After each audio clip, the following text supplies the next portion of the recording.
મહેસાણા જિલ્લાની વાત કરીએ જ્યાં સાર્વત્રિક વરસાદનો માહોલ બરાબરનો જામી ચૂક્યો છે। મહેસાણામાં 4 કલાકમાં 4 ઇંચથી વધુ વરસાદ નોંધાયો।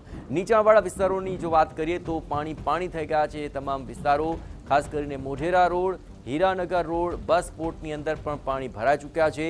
બે નાળા સહિત અનેક વિસ્તારમાં પાણી ભરાવાથી તે વિસ્તાર પાણીમાં ગરકાવ છે।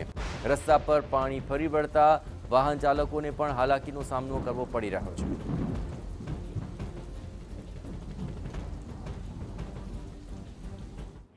વહેલી સવારથી 2.5 ઇંચ જેટલો વરસાદ ખાબક્યો છે। સતત વરસાદ વચ્ચે એક સહેજ પણ વિરામ વગરનો વરસાદ પડી રહ્યો છે। સવારથી કાળા ડિબાંગ વાદળો છવાયા છે, જેને કારણે ચારે તરફ જાણે કે સમી સાંજ જેવું અંધારું છવાઈ ગયું છે।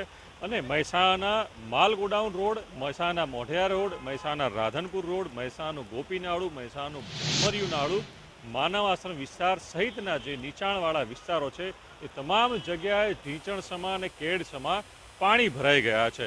મહેસાણામાં 2.5 ઇંચના વરસાદમાં જ જાણે કે મહેસાણાને મેઘરાજાએ ઘમરોડી નાખ્યું છે અને નીચાણવાળા વિસ્તારોમાં પાણી ભરાઈ જવાને કારણે લોકોને હેરાનગતિનો સામનો કરવો પડી રહ્યો છે। વહેલી સવારે શાળા ગયેલા બાળકો બપોરે જ્યારે પરત આવે છે ત્યારે પાણી ભરાયેલી સ્થિતિમાં હોવાને કારણે સ્કૂલ બસો પણ નથી જઈ શકતી અને વાલીઓએ બાળકોને લેવા જવું પડે છે। આવી ઘણી સમસ્યાઓનો સામનો મહેસાણાવાસીઓ હાલ ભારે વરસાદને કારણે કરી રહ્યા છે।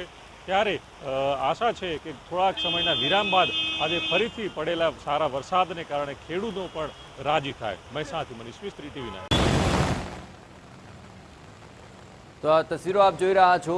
થોડો જ વરસાદ વરસ્યો છે, પરંતુ તેમાં મહેસાણા પાણી થઈ ચૂક્યું છે। 4 કલાકમાં 4 ઇંચ વરસાદ જો ખાબક્યો તો નીચાણવાળા વિસ્તારોની હાલત તો અત્યંત ખરાબ છે।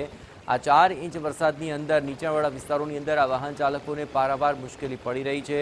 અડધ કાર પાણીમાં ગરકાવ છે। આ મુખ્ય માર્ગો પર આ પાણી ભરાયા છે। આપ જરા વિચારી શકો કે પ્રી મોન્સૂન કામગીરી જો મુખ્ય માર્ગો ઉપર કરવામાં આવી હોય ને આ હાલ હોય તો અંતરિયાળ વિસ્તારો અને નીચાણવાળા વિસ્તારોના શું હાલ હશે।